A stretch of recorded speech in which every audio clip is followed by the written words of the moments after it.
slow to a responder, but with this type of devastation, it's crazy to me how quickly these key players have been put into place and the resources that have been flooding into our small town to mitigate this situation. And it's overwhelming, and we're very proud of our state, our area, our region, and our federal response. With that, I want to turn it back over to Jody, and he'll have more on that. All right, so the state of Kentucky has an emergency management request process.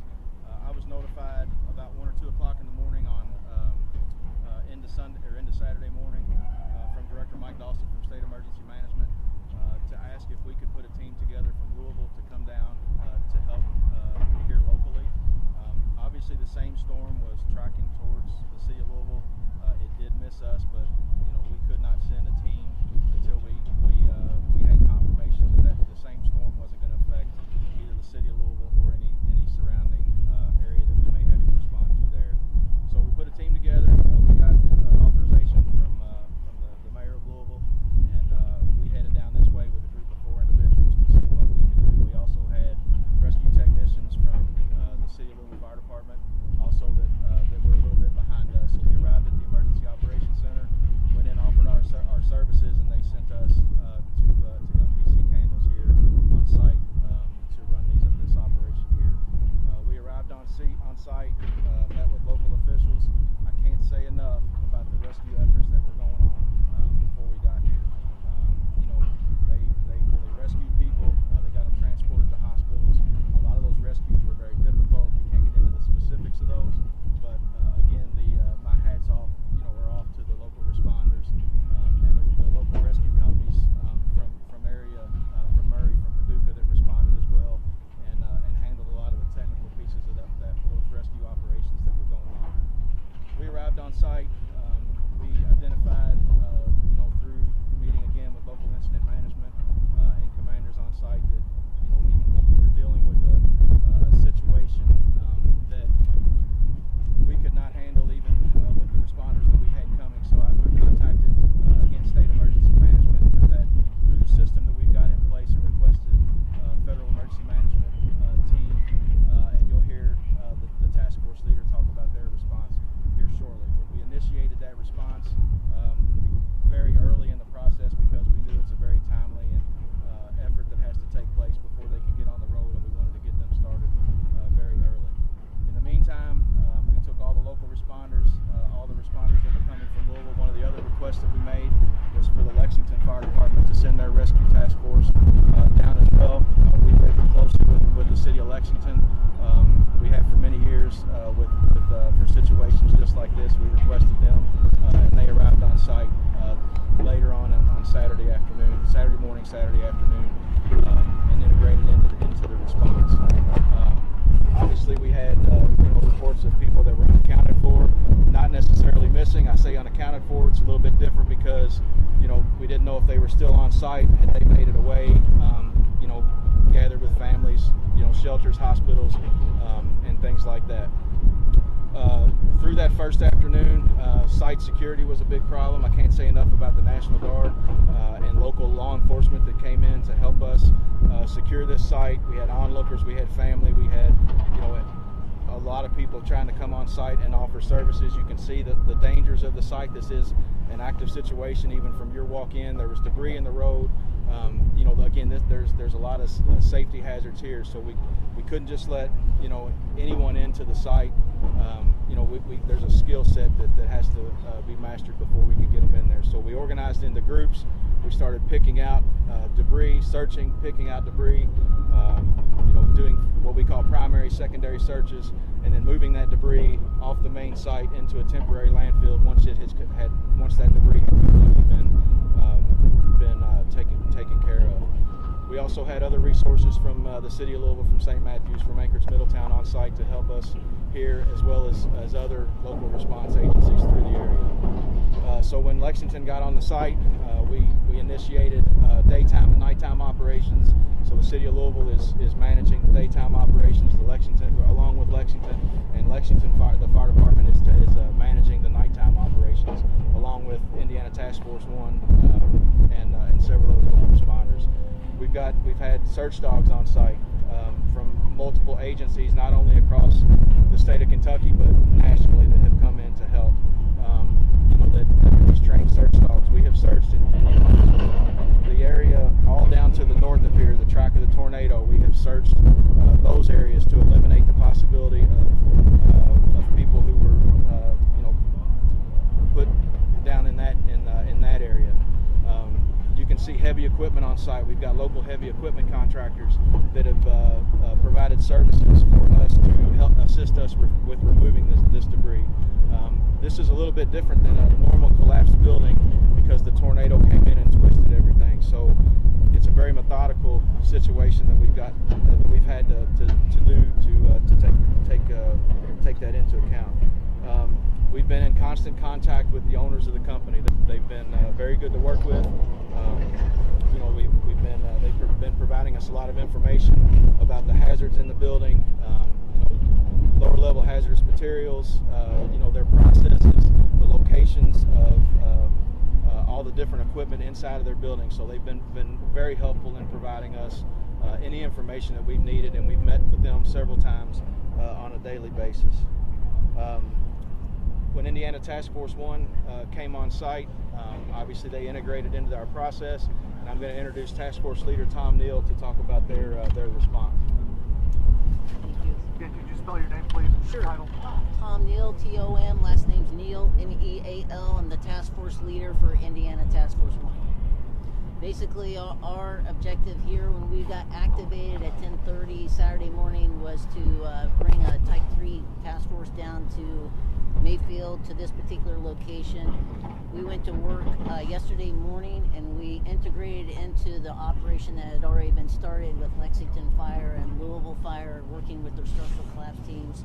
And we began the systematic approach of doing targeted searches and peeling and delayering this particular structure to help locate any live victims or those that live casualties, and then those victims that may have perished in the storm.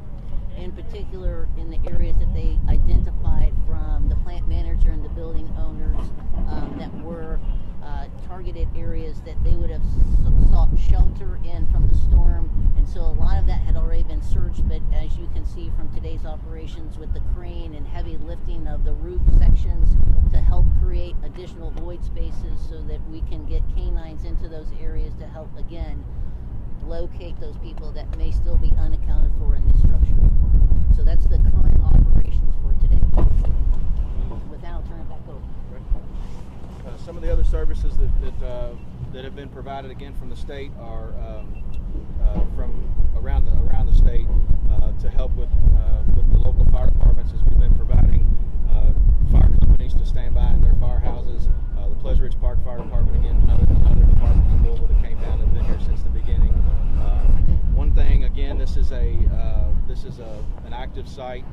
We ask that you do not fly any drones over this site. There is a flight restriction over this site. We don't want to hamper any of the rescue efforts that are going on. We're doing mapping and things like that over the site right now. So again, we ask that you don't do that.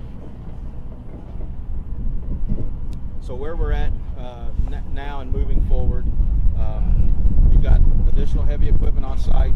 We've got about 50 to 60% of this building moved away or that has been gone through. We're currently still working, looking for victims. The governor this morning referenced 8 fatalities out of this site. I'm not going to give the number of unaccounted for now because we're still trying to firm that up. Again, going through shelters, working with the company, going through local hospitals to make sure that we don't have any victims from this location that are in those locations. So additional information on that will come as the day goes on, or the days go on.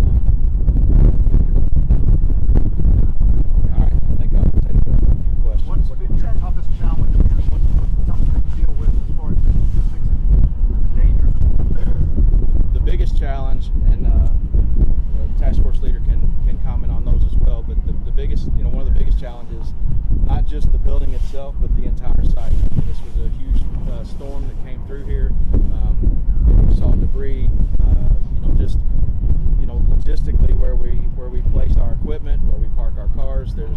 debris everywhere.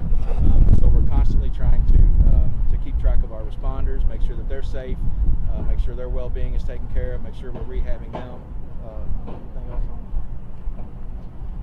on? You know, particularly in today with crane operations, we're moving steel structures from the roof to help create those void spaces. So today is a very dangerous operation because we're moving steel. As we move steel, we certainly don't want people in the harm's way, so we're watching very carefully. Today's actual operation is considered slow to us, and that was mentioned before, because we have to very methodically rig the pieces of steel, cut the steel, and then move them away. And then as we move those away and they create additional void spaces, then we put canines into that section to help locate any victims or casualties that still may be living inside that building with those numbers that are still unaccounted for. And we're, like I mentioned earlier, we're not just, you know, we've got so many responders that have come to this site. We're not just looking at this building. Buildings behind me, buildings behind you, this entire field. You know, we're completely trying to eliminate the possibility for victims being in any of those locations. When was the last time that you made a rescue of someone who's alive? It was in the initial response with Chief French's operations. What are the chances you'll find somebody alive at this point? We don't know that right now. Are you calling it search and rescue? Yes, we are. That's correct. How many people for sure were here when it happened? That's something that the company will have to answer in a later press conference. It's emotional just covering this. I can't imagine what it's like being over there and searching for people. What's it been like for your workers, for your people? Well, our initial response, to reiterate on what they were talking about earlier, one of the biggest issues was accessibility. It took some time to get here just because of the down power lines, trees, debris on the roadways. And then once we got here and started working, there was a difficult task at organizing the response and keeping accountability for the workers that were here. We wanted to concentrate our efforts with our best resources. We were very limited on resources initially. We're a small rural department, so we're very limited on some of our resources. So we were trying to concentrate those efforts into the areas where we knew we had people. And then, like I said, the accountability. There were so many people wanting to help that it was hard to rein that in and try to organize that and put that in an efficient working force. So, how are your people holding up? Have they at least been able to have a break and spend time with family? So our initial response put most of our responders into working about 40 plus hours at once. Thankfully, we got the overwhelming response from the state and local areas, local EMS services like Mercy Regional, out of Murray, and with the help from Paducah, some of their leadership on scene, we began to backfill initially our department so that they could rotate off and get some rest and food and, you know, hydration and change of clothes, something dry to put on. So that's where all of that is. We were stretched so thin and barely holding on, and then these guys just backfilled and have made it. That's one of the things that we wanted to do initially, was come in and relieve them, so that, you know, that this is just a small piece of what happened here. So, and as far as our people, we're rotating on 12-hour shifts, so we do 12 hours on and 12 hours off. 12 hours on, 12 hours off. How many at a time? It's about 100 responders on site at a time. Total? Some of that gets scaled back at night just due to some of the safety issues that we have after dark. How long does this take? I mean, I know it's probably really hard to gauge, but just thinking and given your experience. I know this is probably not the right answer, but as long as it takes, we'll be here. You know, we've committed to the local emergency operations center that the group that's standing before you will take care of this site until it's done. You said you described this as slow for you today, but now once you get those large pieces of steel cut out and removed, how fast will the process pick up searching those other voids that are being created? Canines can transfer structural rubble fairly quickly. It's harder for us as humans to walk across it, but for canines, they can get down into those void spaces and cover a lot of ground very quickly. The slow part is to remove the roof section that completely cover the production area with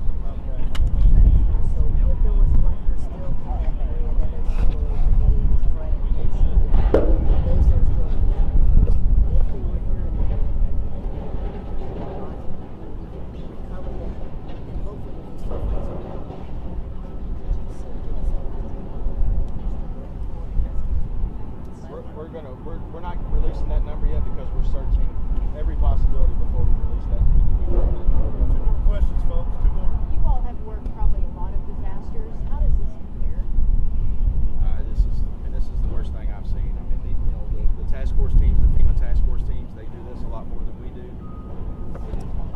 You know, we keep getting questions about that. In particular, Indiana just responded to Surfside to the Champlain Tower collapse. We were down in Hurricane Ida in Louisiana. This is very reminiscent of Henryville for us, where you had an EF4 or EF5 tornado hit southern Indiana years ago that had a direct impact to a school.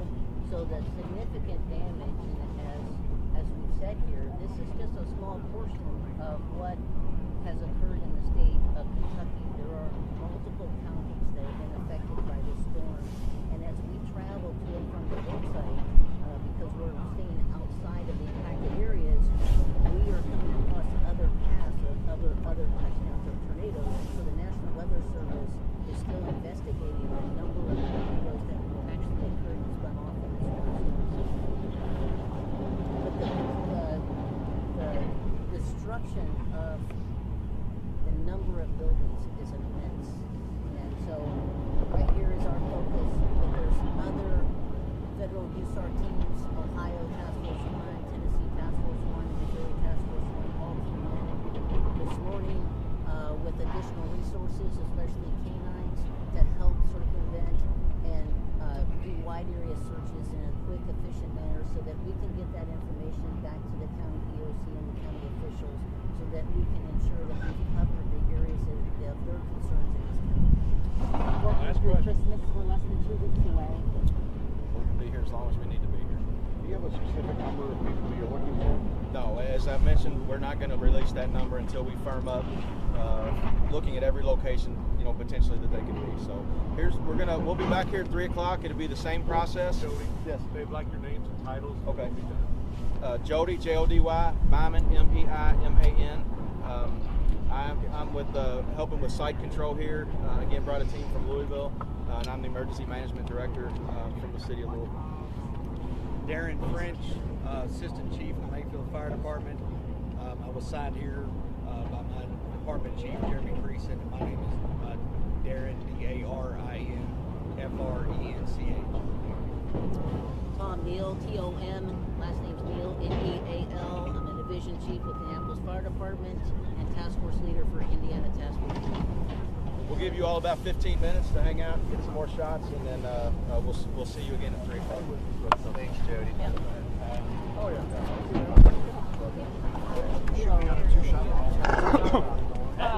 Well, still need to remain 30 feet back.